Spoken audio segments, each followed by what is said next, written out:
Today, it's a common knowledge that we lack heroes. Heroism has become too big for us, and we too small for it. Most of our so-called heroes no longer come from history books, but from comic books. We adore superheroes and mythological characters brought to life by movies and the internet. Many people today, especially the youth, fanatically follow and even stalk fashion, music, business, entertainment, and sports celebrities.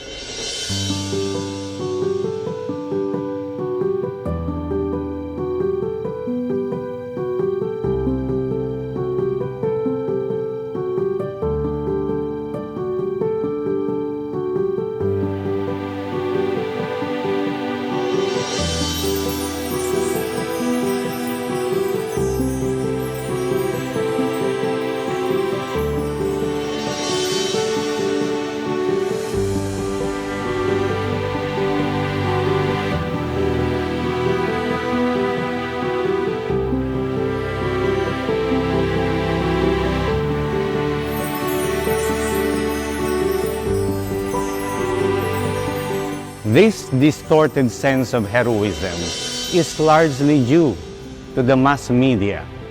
Every day, the internet, television, and other social networking platforms bombard us with stories and images not about heroism, but the heroics of politicians who outpromise, outtalk, outbuy, or outrage their opponents and still appear decent and respectable.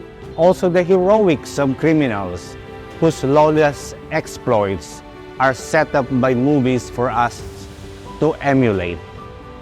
The heroics of super-rich businessmen, tycoons, entrepreneurs, government officials who pile up money and privileges that have become the measure of success and social acceptability. And the heroics of perverts who, because of their overwhelming numbers, make it appear that being abnormal is the new normal. But since heroism is inherently human, it is safe to assume that there remains the spark of heroism in our hearts. Perhaps we must stop looking outside for someone to ignite that spark. We must rather look into ourselves and realize that we know and have what we need to become the real heroes of our time. Our national hero himself, Jose Rizal, once wrote, "If we want our country to progress, let us work together. And instead of useless lamentation and endless complaints or accusations and excuses, let us build our country together by beginning with the simplest, the basic foundation of progress, which is faith." For Jose Rizal, faith can make us heroes. This is perhaps why, when he was shot in Luneta, it is said that he was clutching a rosary. But Rizal had the conviction that faith is not magic or an escape from problems or the assurance of instant healing or riches. True faith regards God as really God, not a crutch. Prayer that comes from faith is an affirmation that since we are made after the image of God, there lies within us, in each of us, a hidden strength, a hidden power, which when utilized can transform us into heroes. As the saying goes, do your best, God will do the rest. Many times in our history, we see that happen. What we celebrate annually here in Santo Domingo Church, since the 17th century, was one such event. In 1646, Filipinos, together with the Spaniards, fought heroically against Protestant Dutch invaders who wanted to annex the Philippines to their territories in Asia and to abolish the Catholic religion in this country. If they succeeded, we would have been Protestants now, no longer Catholics. Historical records show that the Dutch invaders had superior naval power compared to the dilapidated ship and weapons of the Filipinos.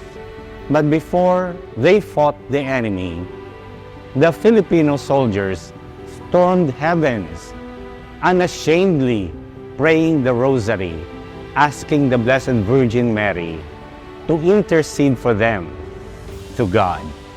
Miraculously, they won, and as a sign of gratitude, they walked barefoot at dawn towards Santo Domingo Church to pay homage to God, who granted them victory to the intercession of Mary, whose image, enshrined here in Santo Domingo, became known as La Naval de Manila.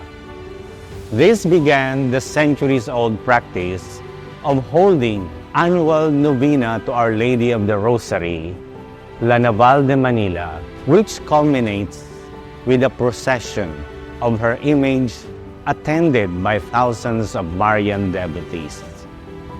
Another event that made us Filipinos look like heroes in the eyes of the world happened in 1986. We Filipinos shocked the world with our unique uprising against a dictator. The world saw in that unforgettable event people power revolution, but I prefer to call it a revelation. People around the world saw Filipinos gathering together at EDSA. But what the world did not see was where we Filipinos, known for our intense factionalism, regionalism, and incurable ningas-kugon mentality, showed the power to tame the savage instincts of a crowd and produce an unprecedented and unduplicated EDSA revolution. Pictures of people waving their rosaries and holding aloft the image of Our Lady of La Naval say it all. Our resolve to change derives from our confidence in a wise providence that walks ahead of us. So let us hope that this Sunday's festivities of La Naval de Manila will help strengthen our faith and ignite in us the spark of heroism, as it did in Jose Rizal, or as it did in the Filipino soldiers who fought in the battles of La Naval, and the millions of people who congregated at EDSA. May this spark turn into a raging flame that will burn to ashes our indifference and help us get our act together.